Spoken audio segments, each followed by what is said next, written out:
देखिए, हम लोग संस्कृत पाठ 3 का रिवीजन करना चाहेंगे। ये पाठ 3 में जो दिया हुआ पाठ है वह है आलस कथा। अर्थात ये जो आलस्य होता है इसका क्या है, इसकी कहानी दी गई है। और यह प्रस्तुत कहानी जो दिया गया है संस्कृत में, आपको रीडिंग देने के लिए उसके अर्थ के अनुसार से हम तो पढ़ा चुके हैं। सिर्फ इसका सारांश के रूप में एक बार ध्यान दें, क्योंकि संस्कृत में 15 नंबर का क्वेश्चन हिंदी से भी आता है और ऑब्जेक्टिव भी कुछ हिंदी भी देता है। इसलिए हम इसका सारांश के रूप में देखना चाहेंगे कि सारांश क्या है। ठीक है, सबसे पहली बात कि जो यह आलस्य कथा है, यह कथा पुरुष की परीक्षा के लिए लिया गया है, कहानी है। और विद्यापति के द्वारा इसकी रचना की गई है। और विद्यापति जो थे वह एक मैथिल कवि थे। ऑब्जेक्टिव के लिए ये सारी चीज को ध्यान में रखना होगा कि आलस्य कथा के लेखक के रचनाकार विद्यापति जी है। और विद्यापति एक मैथिल कवि थे। इतना ही नहीं, इसमें पुरुष की परीक्षा के बारे में उसके अंश, पुरुष की जो परीक्षा होती है उस परीक्षा को लिया गया है, उसके अंश विशेष को लिया गया है। और इस कथा में आलस्य के दोषों का वर्णन किया गया है कि आलस्य का दोष क्या है और आलस्य का दोष का निरूपण कैसे होता है। ठीक है, इसलिए इस कहानी जो आरंभ होता है, होता क्या है कि मिथिला में एक वीरेश्वर नाम का मंत्री था।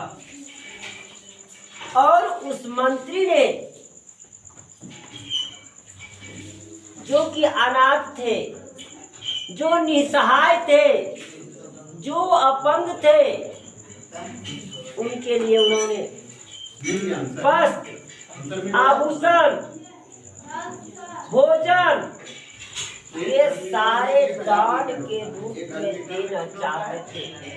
बच्चों, एक बात जरूर याद रखना कि जितनी अपनी आय है, अगर भविष्य में कम से कम 2% अपनी आय का 2% अगर आप 100 रुपया आप कमा रहे हैं तो उसमें से 2 रुपया जरूर दान के लिए अलग कर दीजिए।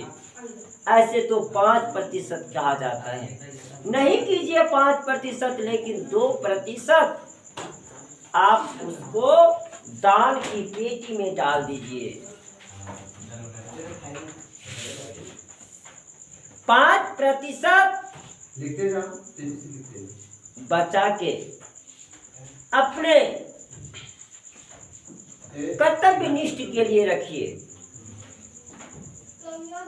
50% अपने भोजन पर खर्च कीजिए।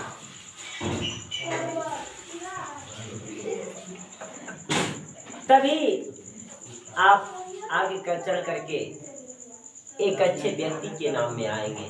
तो चलिए, हम उतना नहीं, हम यहाँ कार्य की ओर चल रहे। तो मिथिला में वीरेश्वर नाम का एक मंत्री था, जो कि अनाथों को, निसहायों को, अपंगों को भोजन, वस्त्र और आभूषण देने के लिए, दान के स्वरूप में देने के लिए तैयार थे, दिया करते थे। तो लोग जो है, जो निसहाय थे, जो अनाथ थे, जो कि अपंग थे, वो लोग तो आया ही करते थे। लेकिन कुछ लोग ऐसे भी हुआ करते जो आलसी होते हैं। सब कुछ उसके पास है, बुद्धि है, विवेक है, चलने की क्षमता है, कमाने की ताकत है, फिर भी कमाना नहीं चाहता है, आलसी होता है और वह सोचता है कि हमें बैठे बैठे भोजन मिल जाए, वैसे भी लोग हुआ करते हैं। तो इस कहानी में बात ये आई कि वो अनाथों को, निसहायों को भोजन देने के लिए रखा था, दान दिया करता था, लेकिन यहाँ जो है आलसी पुरुष भी आने लगे, इकट्ठा होने लगे, काफी भीड़ लगने लगी। और जब काफी भीड़ लगने लगी ना, तो लोग इन भीड़ को देख करके, जो वहाँ मंत्रीगण थे और सभा में जो और लोग थे, उन सारे लोगों ने उनकी परीक्षा लेने के लिए सोचा कि इनकी परीक्षा लिया जाए कि कौन निसहाय है, कौन जो है एक वेशभूषा बदल करके यहाँ आकर के मुफ्त में भोजन कर रहा है। ऐसे परीक्षा लेने के लिए आपस में विचार किया। एक दिन की बात है कि वह जो है सारे लोग जब भोजन कर लिए, सोने के लिए गए, तो एक घर में आग लगा दी गई। जब आग लगी तो जितने अनाथ थे, जितने निसहाय थे, वे लोग धीरे धीरे पलायन हो गए, भाग गए। हल्ला हुई, आग लगेगी तो हल्ला होगा ही, ऑटोमेटिक है। धीरे धीरे लोग पलायन कर गए, लेकिन इसमें से जो 4 सबसे ज्यादा आलसी पुरुष था, वह वहीं के वहीं सोए रह गए। और उस 4 आलसी पुरुषों में एक ने कहा कि लगता है बाहर कुछ हल्ला गुल्ला हो रहा है। दूसरे ने कहा कि लगता है कि आग लग गई है। तीसरे ने कहा कि कोई ऐसा धार्मिक पुरुष नहीं है जो कि हम लोगों के ऊपर भीगे हुए कंबल, वस्त्र, पानी आदि डाल दे, जिससे कि आग बुझ जाए और मैं बच जाऊं। तीसरे ने ऐसा कहा। अब बात आती है चौथे की बारी। चौथे ने कहा, तुम लोग क्यों बकबक करते हो, चुपचाप क्यों नहीं सो जाते? चौथे ने अर्थात चौथे के मन में ये बात हुआ कि तुम लोग झूठ मूठ का परेशान हो रहे हो, बहुत लोग आएंगे, भी बुझाएंगे, चुपचाप सो जाओ। कम्बल तान के सो गया 4 आलसी पुरुष। तब जो वहां नियुक्त पुरुष थे, जो कि दान देते थे, अर्थात वीरेश्वर और जो योगी पुरुष थे, उसके मन में एक बात विचार आया कि अगर ये 4 आलसी पुरुष इसी में रह जाएगा तो जल जाएगा, और जब जल के मर जाएगा तो इसके पाप के भागी हम लोग बनेंगे।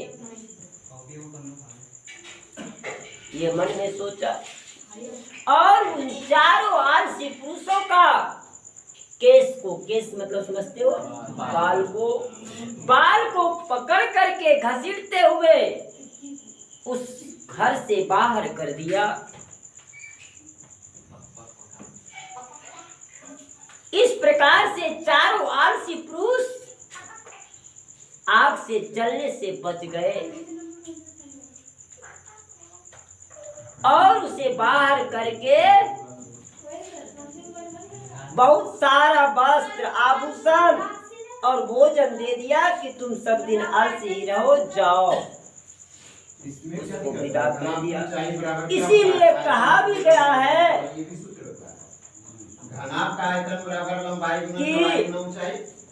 स्त्रियों को शरण देने वाला उसके पति होता है, और बच्चे को शरण देने वाली उसकी माँ होती है। ठीक है, इसीलिए संस्कृत में एक छोटा सा श्लोक कहा गया है कि पतिरेव गति स्त्रीणाम बालानाम जननी गति नालसानाम गति को चिल्लुके कारुणिका विना। इस कहानी में ये श्लोक है कि पत्नी को शरण देने वाले उसके पति हुआ करते हैं। पतिरेव गति स्त्री नाम बाला नाम जननी गति, जो बच्चे होते हैं ना उसको शरण देने वाली उसकी माँ होती है। और नालसानाम गति कच्ची लोके कारुणिकम बिना, और जो आलसी व्यक्ति होता है उसे शरण देने वाले दयालु व्यक्ति कारुणिक व्यक्ति होता है। इस कहानी का अंत हो जाता है इतना सा सारांश के रूप में। अब आपका जो प्रश्न आता है उस प्रश्न को देखा जाए तो पहला क्वेश्चन है संस्कृत का, पहले एक बार गौर कर लेते हैं तब हिंदी, या हिंदी क्या करना है पहले बोलिए, संस्कृत का ही कर ले। तो चलिए पहला क्वेश्चन का है, यम कथा कस्मात् ग्रंथात् उद्धृतास्ति, यह कथा किस ग्रंथ से उद्धृत है? आप जान रहे हैं? नहीं, यह विद्यापति के कथा ग्रंथ से पुरुष परीक्षा नाम कस्य अंत विशेषो वर्तते। इयं कथा विद्यापति कृतस्य कथा ग्रंथस्य पुरुष परीक्षेति नाम कस्य अंश विशेषो वर्तते। ये चीज लिखना है कि यह कथा ग्रंथ विद्यापति के द्वारा रचित पुरुष की परीक्षा नामक अंश विशेष से होता है, या अंश विशेष से लिया गया है। ठीक है, दूसरा क्वेश्चन है कि अस्य कथायाम कस्य महत्वम वर्णिता, इस कथा में किसका वर्णन किया गया है? तो आलसी का वर्णन किया गया था ना, तो लिखेंगे या उसकी परीक्षा के महत्व का वर्णन किया गया था। तो अस्य कथायाम उस परीक्षायाम महत्वम वर्णितम अस्ति। क्या आपको दिक्कत?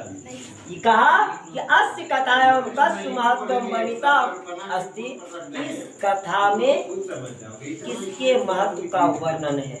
तो इस कथा में उसकी परीक्षा के महत्व का वर्णन है। तो अस्य कथायाम उस परीक्षायाम महत्वम वर्णितम अस्ति। कोई दिक्कत है? लिख लेंगे, बोलिए तो।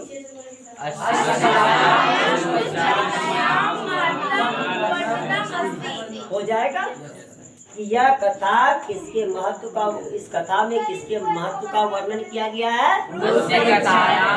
परीक्षा का नहीं, तो अस्य कथायाम, इस कथा में पुरुष परीक्षायाम, पुरुषों की परीक्षा का महत्वम वर्णितम अस्ति, महत्व का वर्णन किया गया है।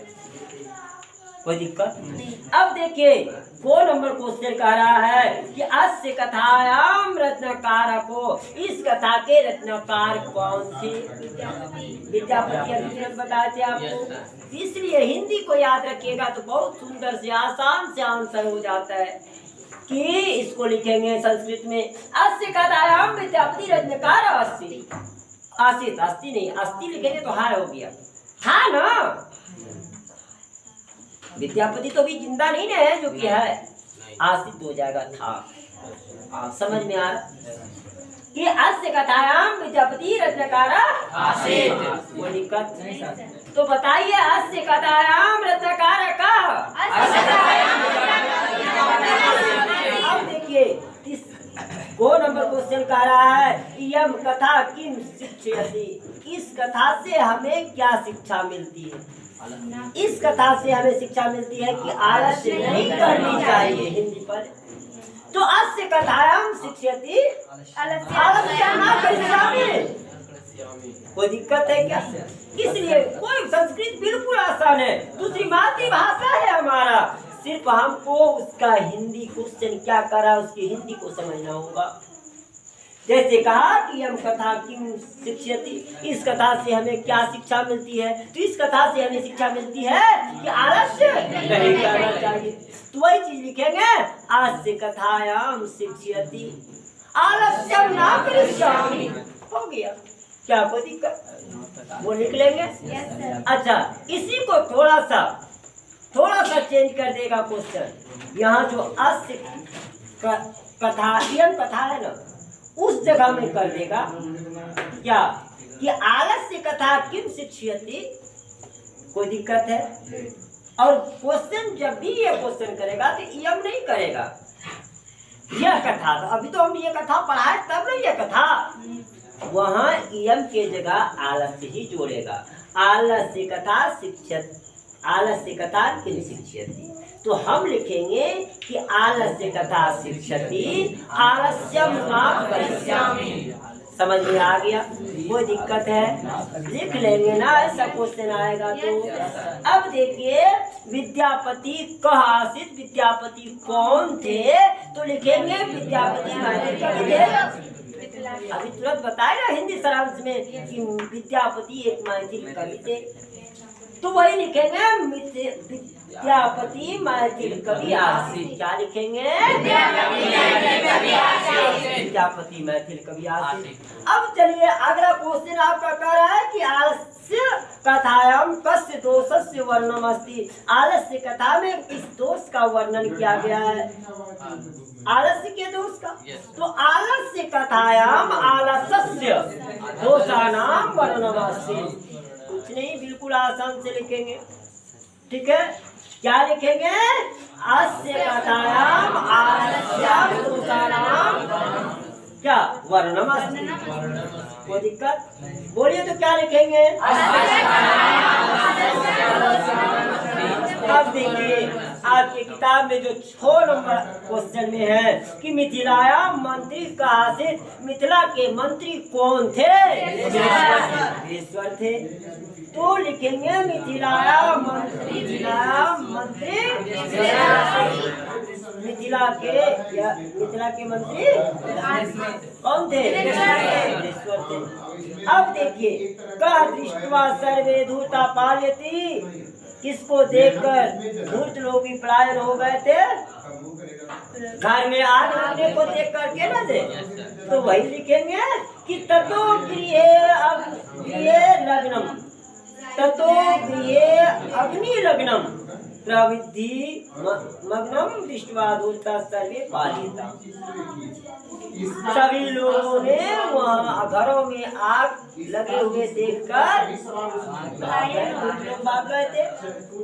कोई दिक्कत, लिख सकते हैं ना।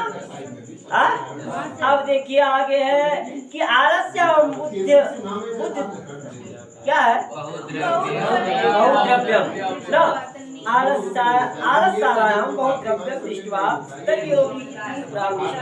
देखो क्या हुआ कि आलस्याला में, ठीक है, बहुत भीड़ को देखकर तनयोगी पुरुष ने क्या सलाह दिया, पुरुष की परीक्षा लेने की सलाह दिया था। तो लिखेंगे आलस्यालायाम बहुद्रव्यम दृष्ट्वा तनयोगी पुरुष से, नहीं मिस कर गया क्वेश्चन। आलस्याला में क्या, आलस्यालायाम बहुद्रव्यम दृष्ट्वा तन्नियोगी पुरुषे किं प्राविष्टम। क्वेश्चन कह रहा है कि आलस्याला में बहुत सारे लोगों की भीड़ देख करके तनयोगी पुरुष ने क्या सलाह दिया, ठीक है। तो इसका आंसर आएगा कि बहुत आलस्याला में भीड़ को देख करके तनयोगी पुरुष ने सलाह दिया कि पुरुषों की परीक्षा लेनी चाहिए, ठीक है। यही आंसर आना चाहिए कि बहुद्रव्यम दृष्ट्वा या आलस्यालायाम बहुद्रव्यम दृष्ट्वा तनयोगी पुरुष परीक्षेति प्राविष्टम, पुरुष परीक्षेति प्राविष्टम। 1 घन मीटर। ठीक है। अब देखिए अगला यानी क्वेश्चन नंबर 2 जो कहता है निम्नलिखित प्रश्नानाम अधोलिखितानाम ना अधोलिखितानाम प्रश्नानाम उत्तरम एक शब्देन दत्त। निम्नलिखित प्रश्नों का उत्तर एक शब्द में देने के लिए कहा कि अग्नि दृष्टवा के पालिता, अग्नि को देखकर कौन लोग भाग गए थे? लिख देंगे। अब देखिए कति पुरुषा सुप्ता आसीन, कितने पुरुष सोए रह गए थे? 12 लिख देंगे। क्या लिख देंगे? एका पुरुषा की अवगत, एक पुरुष ने क्या कहा था कि क्या चीज का हल्ला हो रहा है? का कोलाहल। क्या लिखेंगे? अब देखो द्वितीय पुरुष किम अवगत, दूसरे पुरुष ने क्या कह रहा था?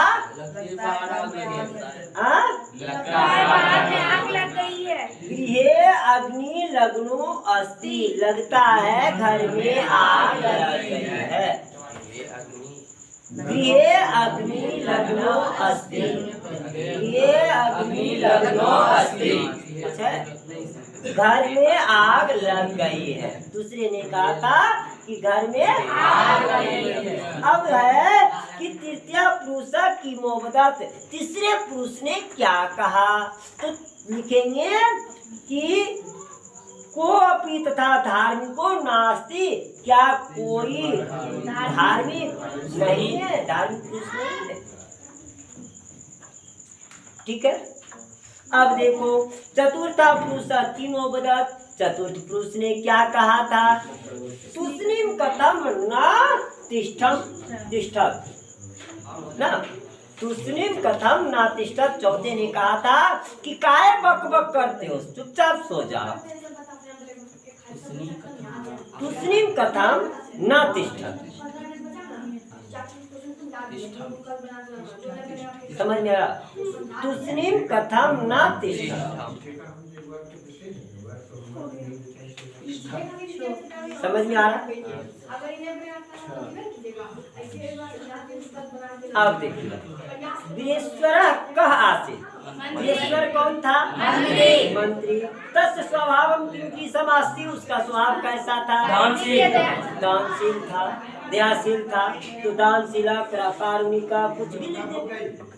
अब देखिए आलस्यायाम सुखम दृष्ट्वा के कृत्रम आलस्यम दर्शित्वा भोजनं गृह्णन्ति नि आलस क्या हो गया इसको? आलसानाम सुखम, आलसानाम सुखम दृष्ट्वा के कृत्रम आलसम दृश्यत्वा भोजनं गृह्णन्ति। कहता है कि आलसी लोगों के सुख को देख करके बनावटी आलस्य का रूप धारण करके कौन लोग भोजन करने लगे थे? धूर्ता। कोई दिक्कत? और आगे देखिए इसमें से और क्वेश्चन है क्या?